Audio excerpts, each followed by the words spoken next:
semua. First pick dan second pick. Untuk Assassin, first atau second lebih worth it? Second pick kayaknya. Wait. Bentar dulu nih. For Kyrie. Target ban. Target ban, show us kalau kata Coach Adi.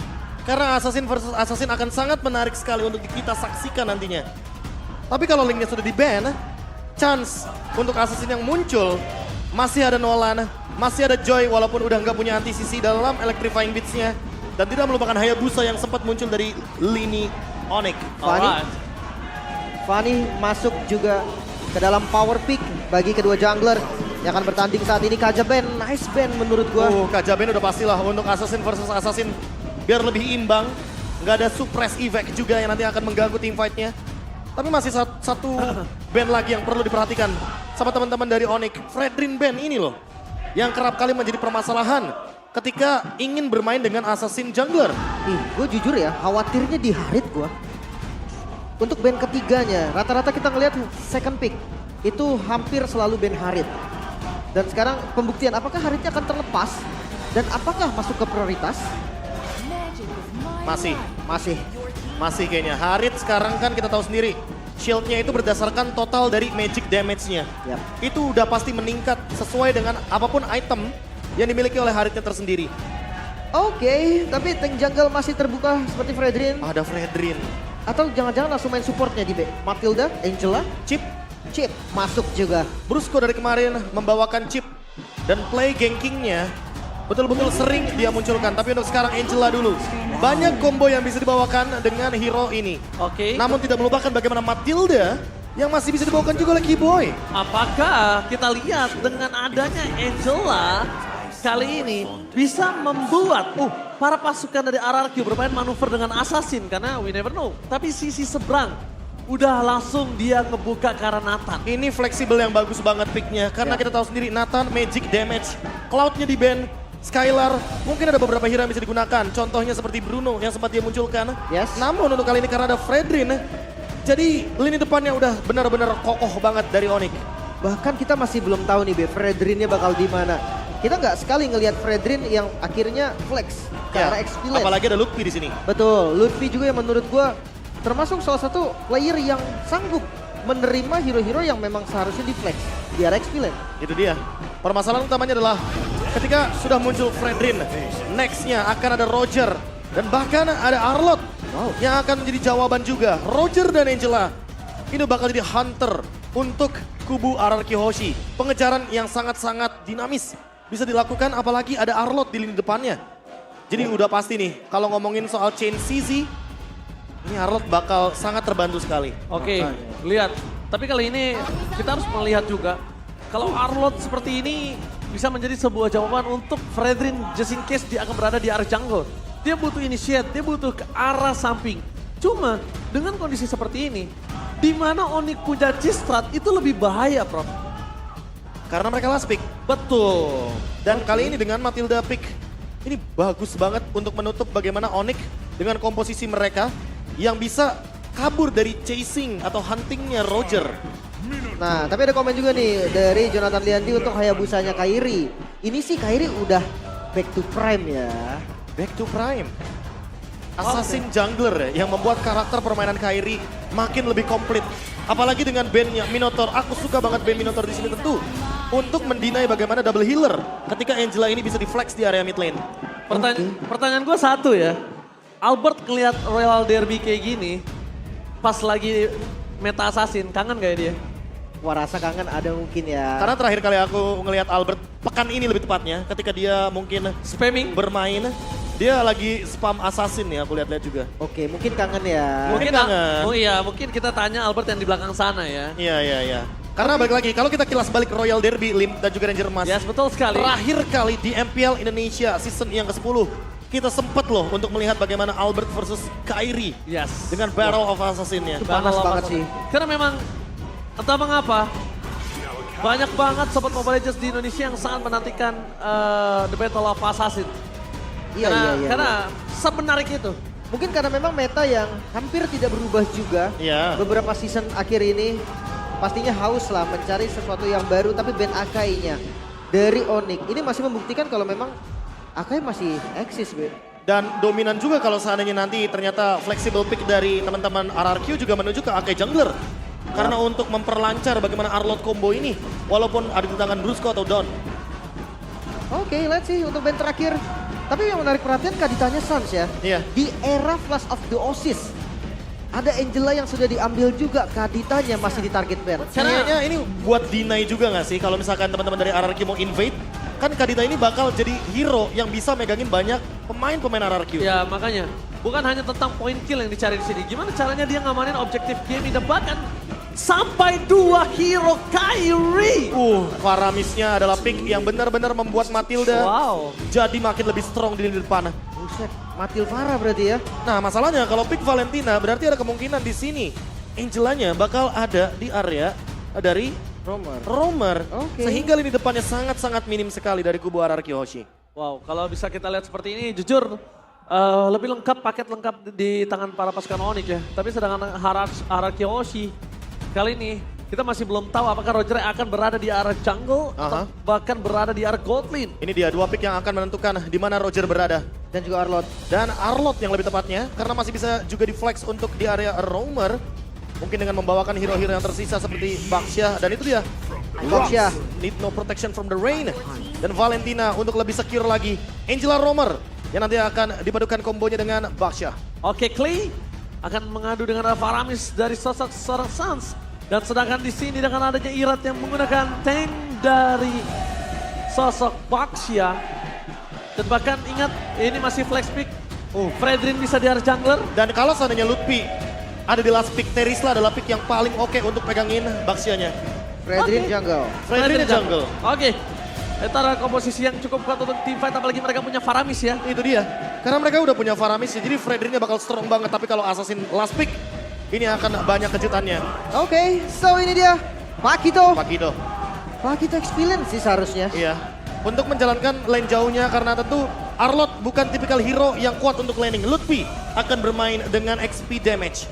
Wow, ini dia Lutfi yang sempat juga menarik perhatian beberapa orang yang memang karena Lutfi ini bisa fleksibel banget. Dia bisa main untuk keras, dia bisa main untuk split push, team fight. Dan kita akan lihat sekarang dengan Pakitonya kembali. Apakah mampu untuk mengangkat Onyx naik ke playoff dengan satu kemenangan atau malah RRQ yang akan menjadi batu sandungan. Batu sandungan atau malah menjadi batu loncatan juga. Karena dari Onyx butuh 1 poin untuk secure babak playoff.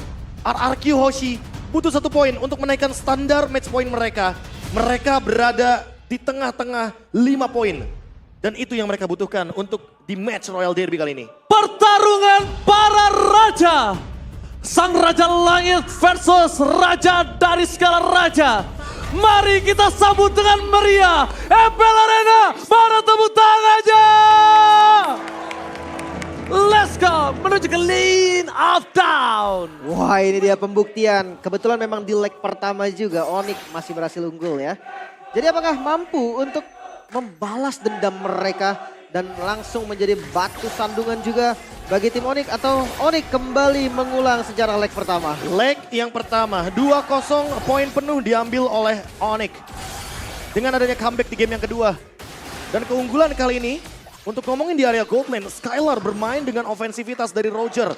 Karena apalagi dengan membawa Master Assassin, dia harus maksimalin emblem Assassinnya juga untuk penetration lebih pasti di early game. Oke, tapi nampaknya lihat Kiboy langsung merespon ke arah bottom lane Lim dan membuat Skylar yang kali ini berada di dalam posisi yang tidak baik. Iya, dengan emblem support dia larinya cepet banget, quantum charge juga. Gak usah khawatir lah untuk escape ataupun charge, level 2 juga. Udah lumayan enak, tapi kalau ngomongin jungle tank versus jungle tank nih Bu, balik lagi berarti objektif turtle ini kan, jadi medan yang sempurna bagi mereka. Iya ya, karena kalau kita ngomongin soal Assassin versus Assassin, objektifnya itu ada di point kill. Agak sedikit berbeda dengan adanya tank jungle. Yang dimana objektif udah pasti akan ada di perebutan turtle. Dan sekarang rotasi adalah kuncinya.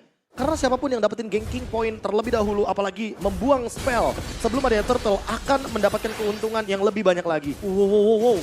Agak cukup agresif Clay nampaknya. Nampaknya udah gak bisa menahan dia permainan agresif yang dimiliki oleh sosok seorang Clay kali ini. Sudah lama mungkin nampaknya tidak bertemu dengan Suns. Tapi Saling kalau sapa Clay lagi memang ya. gitu gak sih? Tipikal Harus. dari Clay juga. Kayak harus bermain dengan ofensivitas, apalagi dia bawa Valentina nih. Memang, tapi lihat ini adalah early. Jangan sampai Clay bermain dengan kondisi early-nya hanya agresif, tapi mid-nya dia agak cukup tumpul. Oke, harus diimbangi dengan ofensivitas. Tapi mid lane benar-benar di-press untuk tidak mendapatkan level yang keempat dari Brusco. Oke, mungkin agak sedikit ke delay aja, tapi masih tetap akan dapat level 4-nya. Sementara di gold lane, wow. Oh, Itu agak kan sedikit mundur. pressure, tapi lihat kita akan ada team fight pertama di arah top lane. Menarik Irat masuk ke dalam bersama dengan Kyrie Town. Hampir solo pick off di arah bottom lane untuk Skylar masih bertahan. Tapi ini akan menjadi penentuan siapa yang pulang dan bahkan di arah bottom lane. Nampaknya Skylar memilih untuk pulang terlebih dahulu, tertarik begitu saja oleh seorang Sans. Dan Ram dikeluarkan terlalu terburu-buru, menghindarkan dan pada slash dari seorang Don. Tidak disambut dengan cukup baik. Yang tandanya turtle pertama akan ada di tangan dari Kyrie. Sedikit terlambat kombinasi yang dilakukan oleh Brusco dan juga Oh, no. Irat tepakan. Menimbulkan first blood di tangan dari Irat. Irat tumbang, Brusco hampir saja dapatkan Kyrie. Apres World menutup Kyrie tumbang langsung. Instan. Kerugian berganda. Turtle yang bisa disecure oleh Onyx ditambah 2 kill.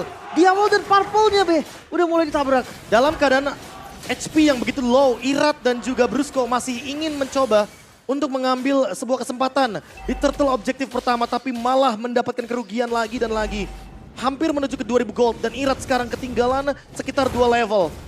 Alright, dan bahkan kita lihat kali ini para pasukan dari RRQ mereka mencoba untuk bertahan dengan tidak berada di laning karena Lutfi out of nowhere double chip dan hampir saja knockout strike. Untungnya Clay masih bertahan di depan sana. Yep, triple kill. Oh, bakal coba dipasang oleh Sans. Clay di sana Hampir. menyelamatkan dirinya. Masih ada Brusco.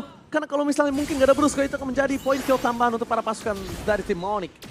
Thanks to heal-nya Brusco dan gerakan jungle tank seperti biasa.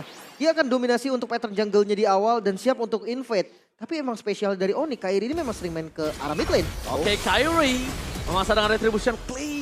Itu dia. Manis banget flickernya. Lagi dan lagi, tapi itu permasalahannya. Clay nggak bakal punya flicker ketika ada di turtle yang kedua.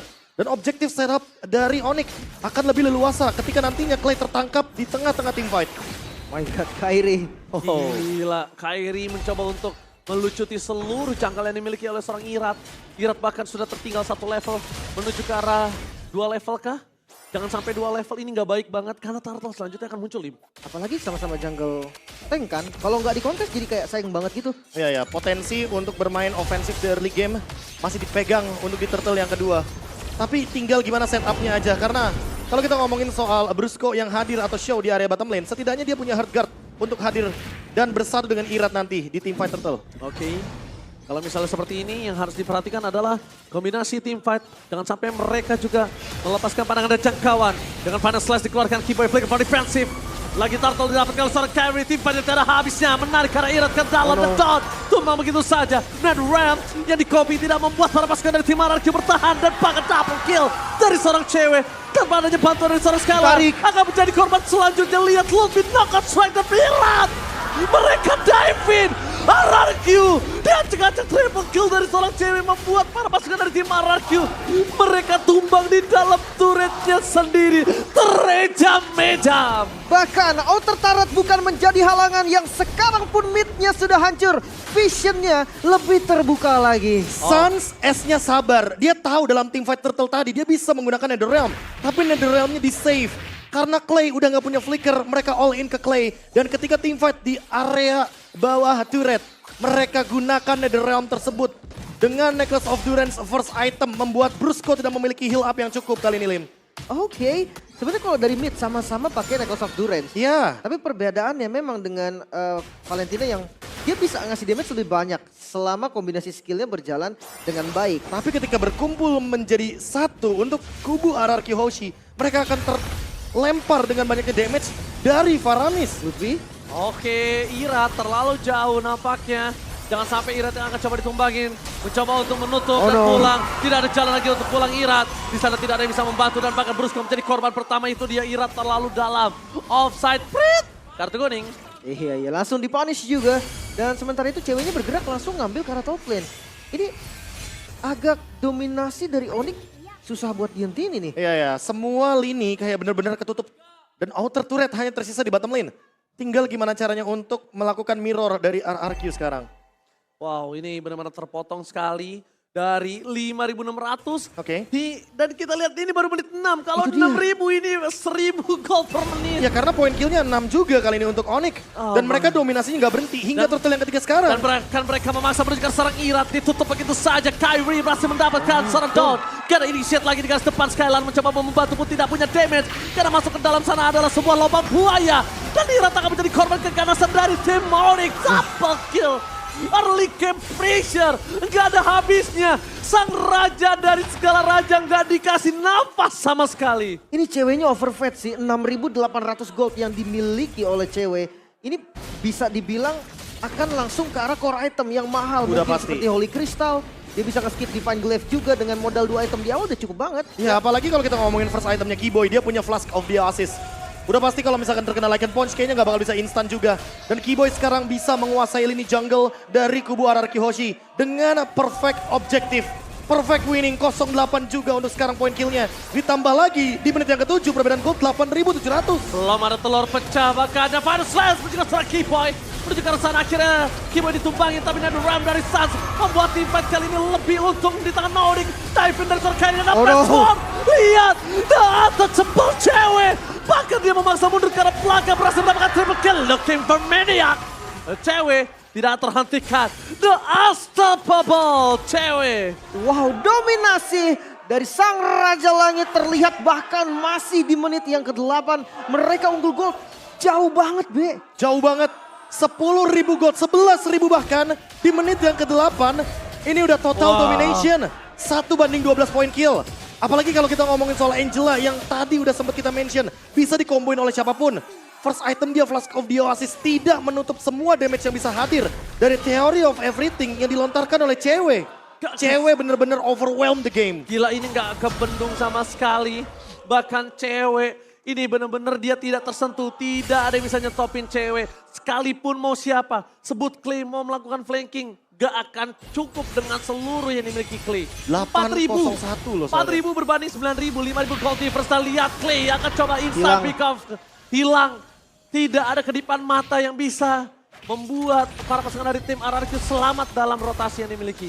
Blood Wings. Blood Wings. Ini dia Oh nge-skip my Divine God. Glaive loh. Oh my God. Lihat. Ini benar-benar mereka diruntuhkan. Dan bahkan Lim, RRQ, Raja dari segala raja.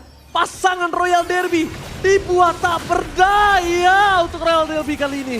Bahkan kayak zona yang dibuka oleh RRQ pun sempit banget. Mereka untuk ke jungle mereka sendiri. Mungkin harus menurunkan 5 member. Dan lihat dengan Keyboy yang nge-show di bagian depan. Itu loh langsung jadi palang pintu. Dan bayangin mereka mendapatkan base turret tanpa Lord. Tanpa Lord. Dengan perbedaan gold seperti ini. Dan lihat Lutfi. Dia bisa nge-zoning siapapun. Apalagi sekarang dia udah punya Dominance Ice. Makin kuat lagi untuk mendeny Life Bane. Efek yang begitu dinamis. Untuk hero-hero healer seperti Angela. Alright, pecah sudah ya di arah top lane pasifnya. Dan Lord masih meluncur bersama dengan Super Minion. tanpa ada Masalahnya, pasif. winning condition dari RRQ Hoshi adalah menangin early gamenya. Dengan perbedaan gold 14.000, hampir 15.000 bahkan.